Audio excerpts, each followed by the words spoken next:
So today we'll be taking a look at an alternate scenario of Addis Pro's Wicso.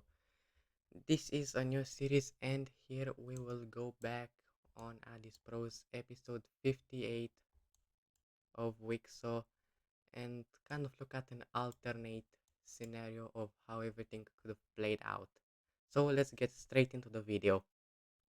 Firstly, we'll go over to the Horn of Africa where the gold team will go over to these two old Imperial guys and do something funny called invading them.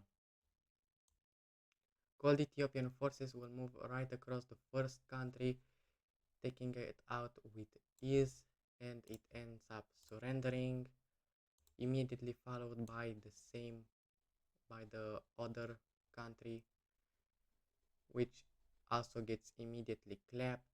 They lose a lot of land and eventually will also be forced into surrender. And now let's see what the gold team does.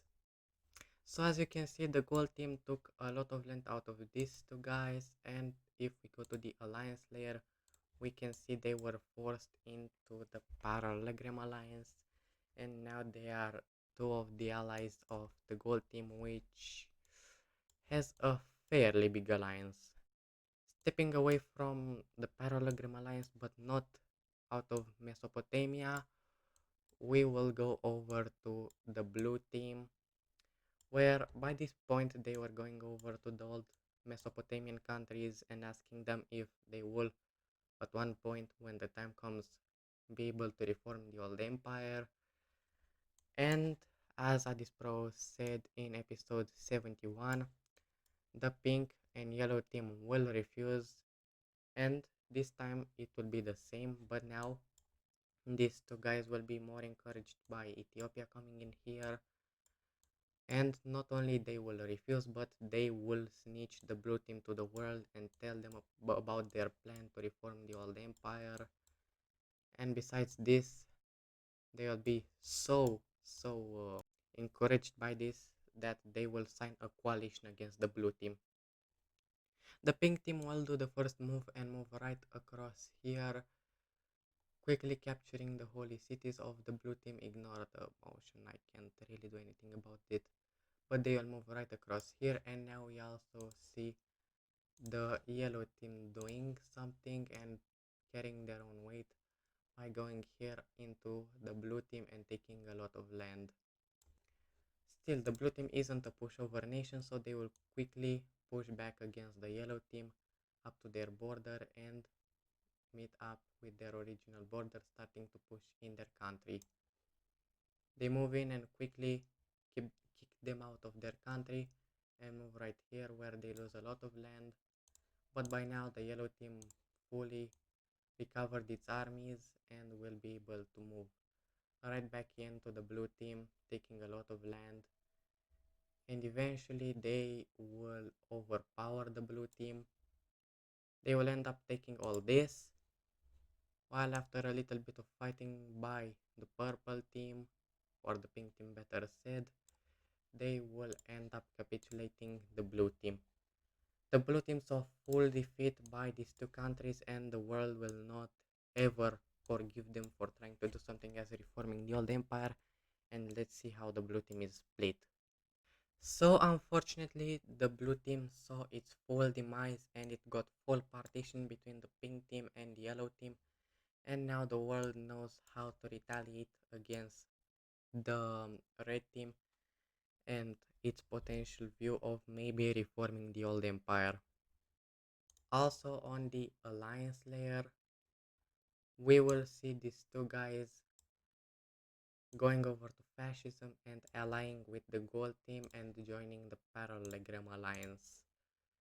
And this is not good for the world, but especially for the countries that wanted the old empire back, because now the world knows about their plan. And also two of the potential nations just destroyed the biggest piece of hope for them, and their plans have been thrown in the garbage can. But the idea is that the world isn't stupid. So when Bangladesh will announce itself as fascist, it will have a huge coalition against it, which has both Tibet, China, Vietnam, and India. Vietnam will make the first move by moving right across here Bangladesh, taking a lot of their land and starting to get to their capital, which I unfortunately don't have. China doesn't have the biggest border with Bangladesh, but they will still go in and take quite a huge piece of land, followed by Tibet, which will also go in and take a huge piece of land, but not quite that much. By now, Vietnam took a lot of land and almost cleaned them up until India just comes in and fully takes the rest. So, Bangladesh was punished in the worst way possible. So, let's see how they are divided up. This is how Bangladesh will be fully partitioned, with Vietnam taking that land. China will go over and take this. Tibet will go and take this. As for India, it will go and take the rest. Bangladesh was fully partitioned, and with this, we see the full demise of their fascism, which is very good. But the parallelogram alliance isn't very hurt by this because Bangladesh wasn't even the biggest of the fascist worries. Predictably, now Vietnam will be welcomed back into the Diamond Economic Alliance of India after they were kicked in World War III. But now they are back, and with this, we are also gonna see these two South Indian countries join because they want some protection from maybe the Parallelogram Alliance, which might try to attack them, or from potential other worries of theirs that maybe could come in and kind of bite them. We also see Sri Lanka joining, and this is how the Diamond Alliance looks at this point. By now, the Green Team will go over to the Holy Russian Empire and demand their territories out of the Yellow Team.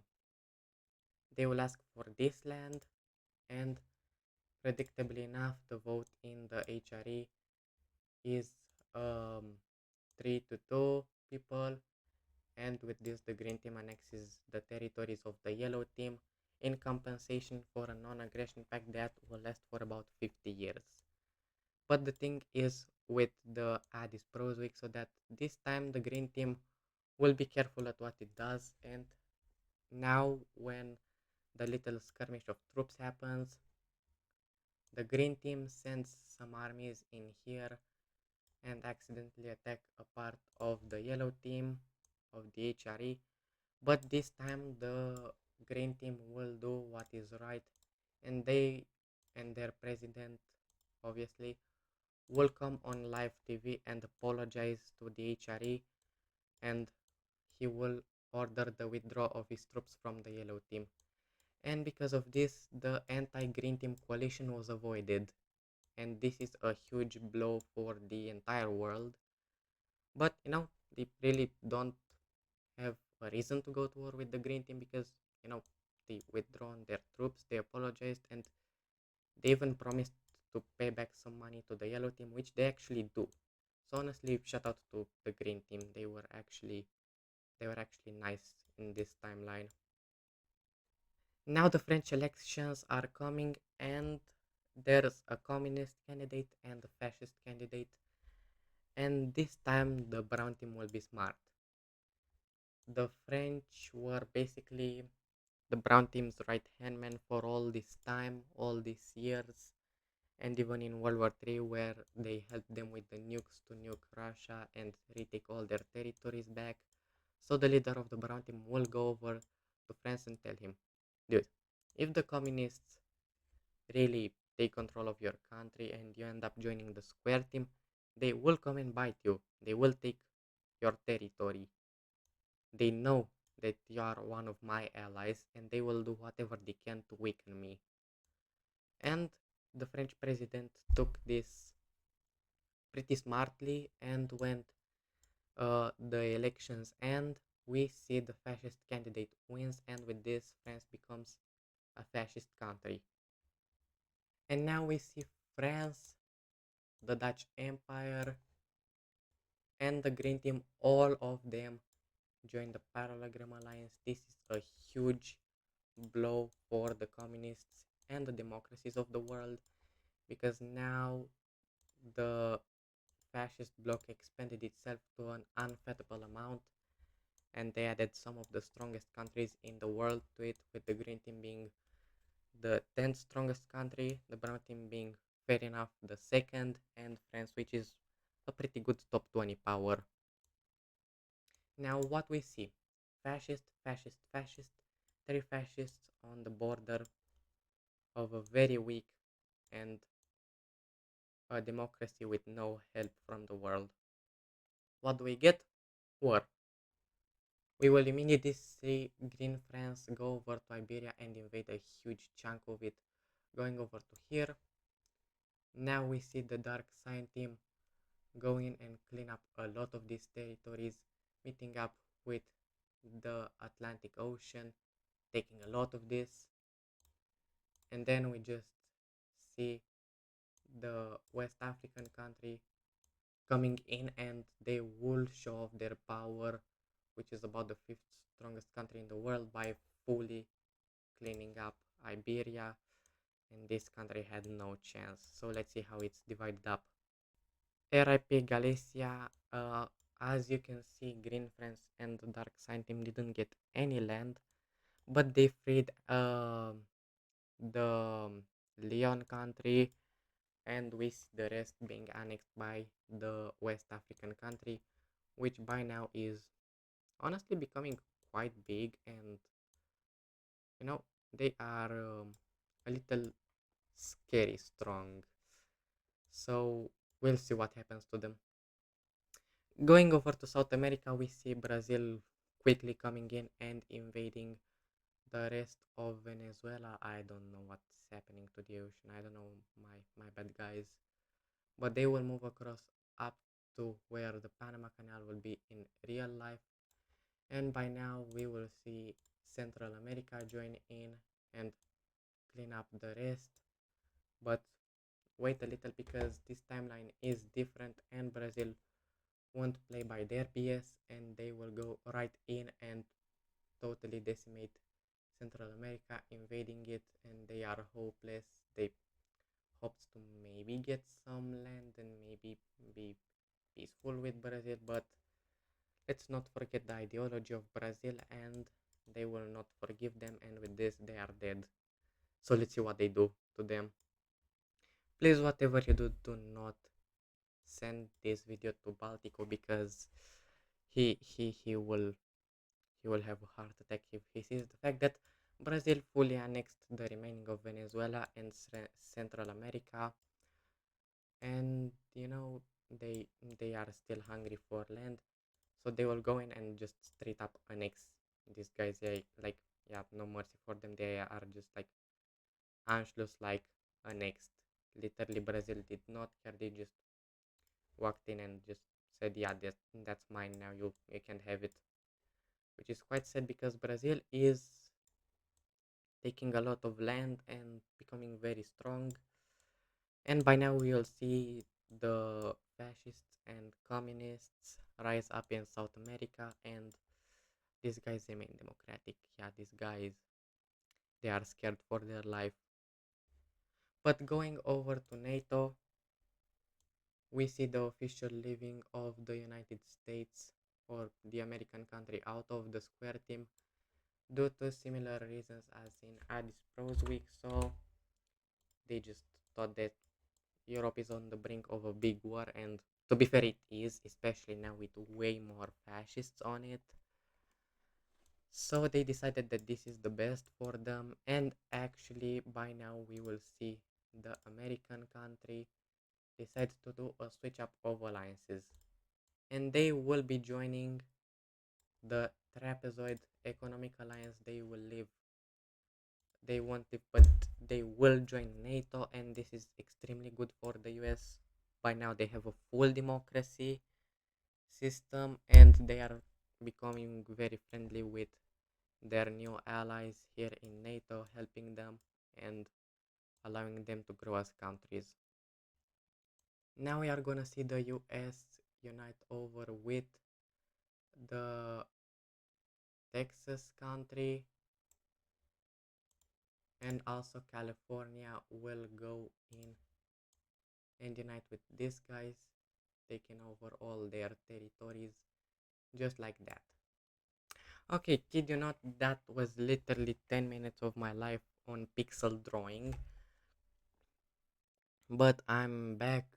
Yeah, as you can see, this Texan countries united with the US and California respectively, and North America is now way more united because, again, going over to the alliance layer, it's basically North America being united, and then there's these guys which might join in potentially a future episode.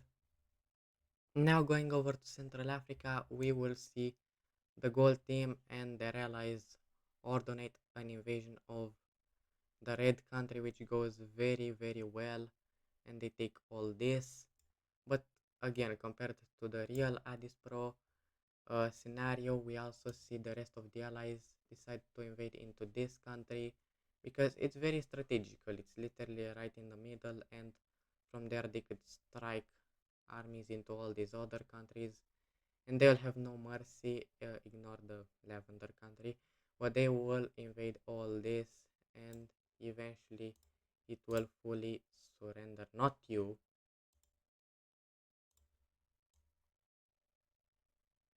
but they will end up fully surrendering over. Same with the red team.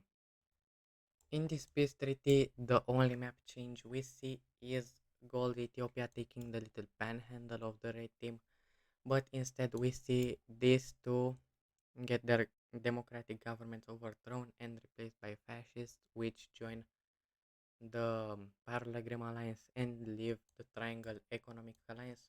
And here we see the creation of the Trapezoid Military Alliance. And as you can see, the entire South African Economic Alliance was transferred over to also the Trapezoid Alliance. They are all becoming part of this alliance so that they won't get eaten by the Parallelogram Alliance, which now unites even more of Africa, and now fully all of North Africa is united under their influence, and also all the members of the Star Economic Alliance are added in the Parallelogram Alliance, which is kind of scary considering that they have North Africa, huge part of Europe, Central Asia, and Southern Arabia, which is a lot of land. And also, let's not forget that they have as their semi allies Brazil and West Australia. But now, coming over to Europe, we see again the 18th of January 2018 roll around, and in the matter of hours, we see in the matter of 2 hours the square team declare war on the brown team. But as you could have seen in this entire video, we had the Parallelogram Alliance expand a lot, and due to this, now there's no French country, no Iberian country to help them. So this war is gonna be way harder to win, and it's gonna be an actual battle. So with this, we end today's video. I hope you like it, and I'll see you in the next one. Goodbye.